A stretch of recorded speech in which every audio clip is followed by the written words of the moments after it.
नमस्कार साथियों, स्वागत है आपका आरपीएससी गुरुजी यूट्यूब चैनल पर। साथियों, आज हम करेंगे 5 से 7 अप्रैल 2025 के करंट अफेयर के बारे में। तो साथियों, वीडियो पहले से अंत तक जरूर देखें, बहुत ही इम्पोर्टेंट टॉपिक है।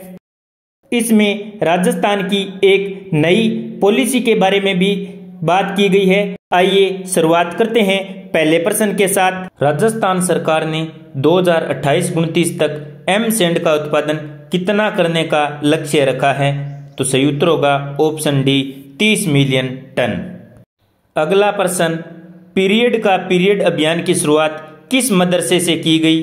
तो सही उत्तर होगा ऑप्शन बी, मदरसा जिन्तुल उलूम।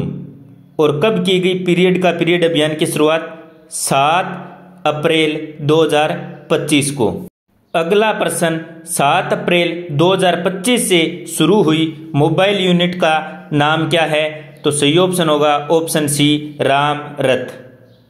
अगला प्रश्न, 7 अप्रैल 2025 को निरामय राजस्थान अभियान का राज्य स्तरीय शुभारंभ कहाँ किया गया? तो सही उत्तर होगा ऑप्शन सी, RIC जयपुर से। अगला प्रश्न, अरुणाचल प्रदेश किस राज्य के जन आधार मॉडल पर अरुण परिवार पत्र लागू करेगा? तो सही ऑप्शन होगा राजस्थान। राजस्थान का जन आधार मॉडल है, इस आधार पर अरुणाचल प्रदेश अरुण परिवार पत्र लागू करेगा। अगला प्रश्न, राजस्थान सरकार ने टेक्सटाइल क्षेत्र के लिए कौन सी नई नीति लागू की है? तो सही उत्तर होगा option D, Rajasthan textile and apparel policy 2025। अगला प्रश्न, नई टेक्सटाइल नीति 2025 के तहत उद्योगों को 10 वर्षों तक अधिकतम कितनी राशि तक का एसेट क्रिएशन इंसेंटिव मिलेगा? तो सही उत्तर होगा ऑप्शन सी, 80 करोड़ रुपए तक। अगला प्रश्न, नई टेक्सटाइल और अपैरल पॉलिसी 2025 के तहत ग्रीन सॉल्यूशन इंसेंटिव के तहत अधिकतम कितनी राशि तक 50% प्रोत्साहन दिया जाएगा? तो सही उत्तर होगा ऑप्शन बी, 12.5 करोड़ रुपए तक। अगला प्रश्न, टेक्सटाइल एवं अपैरल पॉलिसी 2025 के तहत नई नीति में पेटेंट या कॉपीराइट लागत का कितना प्रतिशत पुनर्भरण प्रस्तावित है? तो सही उत्तर है ऑप्शन सी, 50%। अगला प्रश्न, निम्न में से कौन सा राज्य भारत का चौथा सबसे बड़ा कपास उत्पादक राज्य है? तो सही उत्तर होगा ऑप्शन डी, राजस्थान। राजस्थान का भारत में कपास उत्पादन में चौथा स्थान है। अगला प्रश्न, अमेरिका द्वारा भारतीय कपड़ा आयात पर लगाई गई पारस्परिक टैरिफ की दर क्या है? तो सही उत्तर होगा ऑप्शन ए, 27%। अगला प्रश्न, पीरियड अभियान की शुरुआत किस संस्था के पहल पर हुई? तो सही उत्तर होगा option A, Rajasthan Madrasa board और जगत फाउंडेशन के पहल पर। अगला प्रश्न, Rajasthan textile and apparel policy 2025 के अंतर्गत पहली बार किस क्षेत्र को जोड़ा गया है? तो सही उत्तर होगा ऑप्शन सी, गारमेंट मैन्युफैक्चरिंग को। अगला प्रश्न, राजस्थान टेक्सटाइल एवं अपैरल पॉलिसी 2025 के तहत बिजली उपभोग पर कितनी प्रतिशत ड्यूटी छूट दी जाएगी? तो सही उत्तर होगा ऑप्शन डी, 100%। अगला प्रश्न, राजस्थान टेक्सटाइल एवं अपैरल पॉलिसी 2025 में फ्रेट चार्ज पर कितने प्रतिशत पुनर्भरण का प्रावधान है? तो सही उत्तर होगा ऑप्शन सी, 25%। अगला प्रश्न, राजस्थान टेक्सटाइल एवं अपैरल पॉलिसी के अंतर्गत कार्मिक प्रशिक्षण लागत पर कितना प्रतिशत पुनर्भरण किया जाएगा? तो सही उत्तर है ऑप्शन सी, 50%। अगला प्रश्न, राजस्थान टेक्सटाइल नीति 2025 में किन किन क्षेत्रों को शामिल किया गया है? तो चमड़े के उत्पाद, फुटवियर, ऊन प्रसंस्करण, इन सभी को शामिल किया है। तो सही उत्तर होगा ऑप्शन डी, उपयुक्त सभी। अगला प्रश्न, Rajasthan textile and apparel policy 2025 किस दृष्टिकोण पर आधारित है? तो सही ऑप्शन होगा ऑप्शन बी, फाइबर से फैशन तक।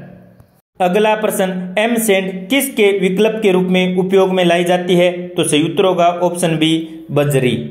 साथियों, अब मैं आपको कुछ महत्वपूर्ण पोस्टर दिखाता हूं। तो choice Ramrath mobile medical unit का शुभारंभ 7 अप्रैल 2025 को किया गया। किसके लिए? दूरस्थ क्षेत्रों में चिकित्सा सेवा उपलब्ध कराने के लिए चिकित्सक, nursing staff, pharmacist, lab technician की सेवाएं उपलब्ध होंगी। प्रति माह 20 से अधिक गांवों में 2 बार निःशुल्क जांच व उपचार सेवा उपलब्ध करवाई जाएगी। स्वास्थ्य क्षेत्र में राजस्थान 3355 टीबी मुक्त पंचायत घोषित करके पूरे देश में तीसरे स्थान पर रहा है। 2024-25 के बजट में 27,660 करोड़ रुपए स्वास्थ्य के लिए आवंटित किए गए थे। वहीं 2025-26 में स्वास्थ्य के लिए 28,865 करोड़ रुपए प्रदान किए गए। स्वास्थ्य के आधारभूत ढांचे को मजबूत करने के लिए मुख्यमंत्री आयुष्मान आरोग्य हेल्थ इंफ्रास्ट्रक्चर मिशन, मां वाउचर योजना, Rajasthan digital health mission, Q management system जैसे नवाचार किए गए हैं। राजस्थान के चिकित्सा एवं स्वास्थ्य मंत्री कौन हैं? श्री गजेंद्र सिंह खींवसर। 7 अप्रैल 2025 को निरामय राजस्थान अभियान की शुरुआत मुख्यमंत्री भजनलाल शर्मा ने RIC जयपुर से की। टाइप 1 डायबिटीज देखभाल के लिए राष्ट्रीय स्वास्थ्य मिशन के तहत मिशन मधुहरी की शुरुआत की। मुख्यमंत्री आयुष्मान आदर्श ग्राम पंचायत योजना की शुरुआत की। 24 मोबाइल मेडिकल यूनिट यानी रामरथ की शुरुआत की और 10 एडवांस लाइफ सपोर्ट एम्बुलेंस को हरी झंडी दिखाई। 29 यूनिट में स्तनपान प्रबंधन इकाइयों का शुभारंभ किया। ईट इन राजस्थान अभियान तथा मिशन लीवर स्माइल का शुभारंभ किया। मुख्यमंत्री आयुष्मान आरोग्य योजना का मोबाइल एप्लीकेशन लॉन्च किया। आयुष्मान पद्धति से उपचार के लिए पैकेज का शुभारंभ किया। AI आधारित एकीकृत मॉनिटरिंग सिस्टम शुरू किया। 50 चिकित्सा संस्थानों में हीमो डायलिसिस वार्ड का शुभारंभ किया तथा विभिन्न शिक्षण संस्थानों में नवीन विभाग एवं अन्य सुविधाओं का लोकार्पण किया। कब? 7 अप्रैल 2025 को। अब देखते हैं टेक्सटाइल एवं अपैरल पॉलिसी 2025 के बारे में। साथियों, राजस्थान देश का चौथा सबसे बड़ा कपास उत्पादक राज्य है। यहाँ भीलवाड़ा, जयपुर, पाली एवं बालोतरा जैसे टेक्सटाइल हब वस्त्र निर्माताओं के लिए अनुकूल वातावरण प्रदान करते हैं। राजस्थान में टेक्सटाइल और गारमेंट क्षेत्र से जुड़े कुशल कार्यबल की भी पर्याप्त उपलब्धता है। इस नई नीति का उद्देश्य क्या है? आधुनिक अवसंरचना एवं तकनीक उन्नयन के माध्यम से टेक्सटाइल वैल्यू चेन को मजबूती देना। इस नीति के तहत समावेशी विकास को ध्यान में रखते हुए 10,000 करोड़ रुपए के निवेश तथा 2 लाख रुपए रोजगार के सृजन पर जोर दिया गया है। इस नीति के माध्यम से 5 नए टेक्सटाइल पार्क विकसित किए जाएंगे। यह नीति टेक्सटाइल एंड अपैरल क्षेत्र के सतत और समग्र विकास के साथ साथ इस क्षेत्र में रोजगार सृजन, कौशल विकास, नवाचार, उत्पादकता और निर्यात को बढ़ावा देगी। वैश्विक स्तर पर स्थानीय वस्त्र उत्पादकता की दक्षता और विश्वास में वृद्धि के साथ ही प्रदेश में परिधान यानी अपैरल उद्योग की एक नए दौर की शुरुआत होगी। यानी अपैरल का मतलब क्या होता है? परिधान। इस नीति को बढ़ावा देने के लिए 10 वर्षों तक एसेट क्रिएशन इंसेंटिव, स्टाम्प और विद्युत ड्यूटी में 100% रियायत दी जाएगी।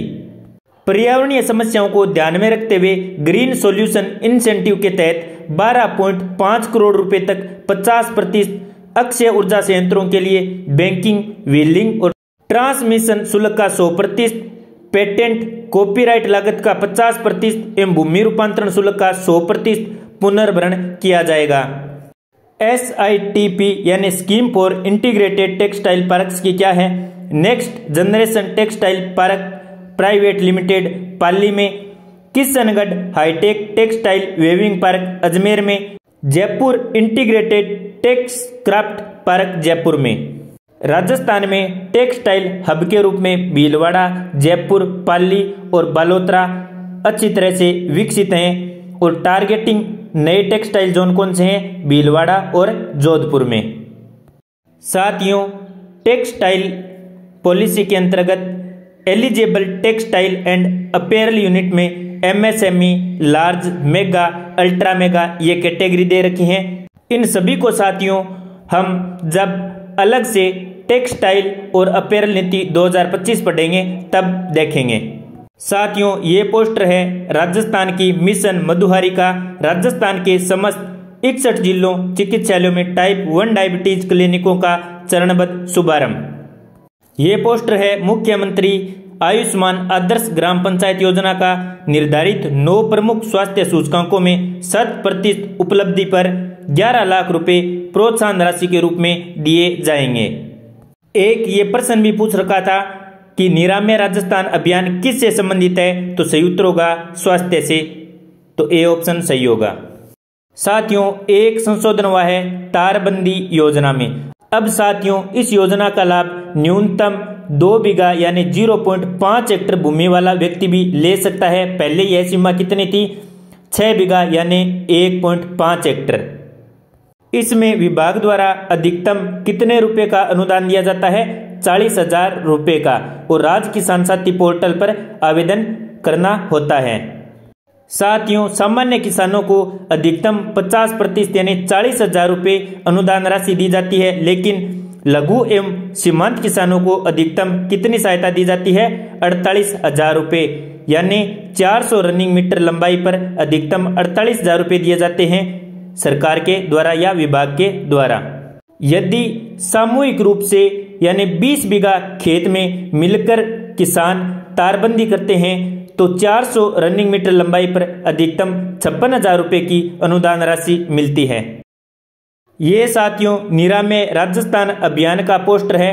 7 अप्रैल 2025 को ये सभी योजनाएं शुरू की गई थी। मुख्यमंत्री आयुष्मान आदर्श Gram Panchayat Yojana, mission Madhuhari, mission liver smile, hemodialysis ward, Maa Yojana की मोबाइल ऐप एवं आयुष्मान पैकेज, AI आधारित एकीकृत मॉनिटरिंग सिस्टम, 29 स्तनपान प्रबंधन इकाई, ईट राइट राजस्थान अभियान, 24 Ramrath, 10 advance life support ambulance.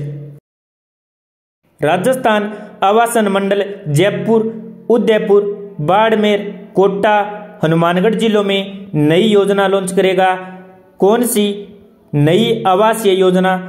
जिसके तहत फ्लैट्स और स्वतंत्र आवास दोनों प्रकार के विकल्प उपलब्ध होंगे, जिसमें EWS, LIG, मध्यम आय वर्ग और उच्च आय वर्ग के परिवारों को किफायती, सुरक्षित और गुणवत्तापूर्वक आवास उपलब्ध करवाया जाएगा। साथियों, भजनलाल सरकार अब कृषि कामों में बैलों का प्रयोग करने वाले लघु व सीमांत किसानों को 30,000 रुपए प्रति बैल जोड़ी अनुदान देगा। योजना के तहत 15 माह से 12 वर्ष की आयु तक के बैल पात्र होंगे, जिनका पशु बीमा होना आवश्यक होगा। साथ ही किसानों का अपनी भूमि का स्वामित्व प्रमाण पत्र या फिर वनाधिकार पट्टा होना आवश्यक होगा।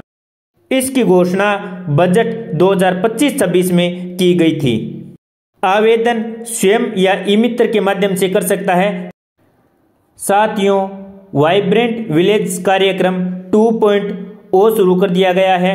इसके लिए मुख्यमंत्री भजनलाल शर्मा ने प्रधानमंत्री नरेंद्र मोदी का आभार जताया है, क्योंकि वाइब्रेंट विलेज कार्यक्रम के अंतर्गत राजस्थान, अरुणाचल प्रदेश, असम, बिहार, गुजरात, जम्मू कश्मीर, लद्दाख, मणिपुर, मेघालय, मिजोरम, नागालैंड, पंजाब, सिक्किम, त्रिपुरा, उत्तराखंड, उत्तर प्रदेश और पश्चिम बंगाल के गांवों को शामिल किया गया है। वाइब्रेंट विलेज कार्यक्रम 2.0 के तहत 6,839 करोड़ रुपए का प्रव्यय किया जाएगा। साथियों, आप नीचे कमेंट में बताइए वाइब्रेंट विलेज कार्यक्रम 2.0 को कब शुरू किया गया। साथियों, अब हम कुछ आर्ट कल्चर से संबंधित करंट के मुद्दे देख लेते हैं। तो इसमें ब्रिज सर्किट का उल्लेख दिया गया है। ब्रिज सर्किट अलवर, भरतपुर और सवाई माधोपुर से मिलकर बनता है। अलवर से भरतपुर 114 किलोमीटर, अलवर से सवाई माधोपुर 228 किलोमीटर, भरतपुर से सवाई माधोपुर 240 किलोमीटर। साथियों, अलवर में क्या है?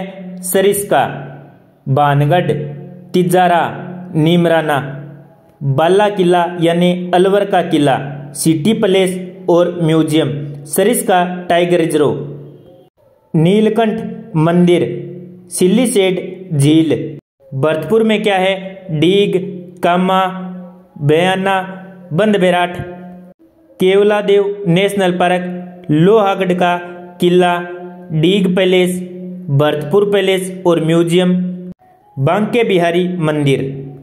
सवाई माधोपुर में क्या है? चौथ का बरवाड़ा, रणथंभौर टाइगर रिजर्व, रणथंभौर का किला, महावीर जी मंदिर। तो साथियों, 5 से लेकर 7 अप्रैल तक के करंट अफेयर में इतना ही। आपको वीडियो कैसा लगा नीचे कमेंट में अवश्य बताएं। यदि आपने अभी तक YouTube चैनल को सब्सक्राइब नहीं किया है तो सब्सक्राइब अवश्य करें, अपने साथियों के साथ शेयर करें। धन्यवाद। जय हिंद, जय भारत।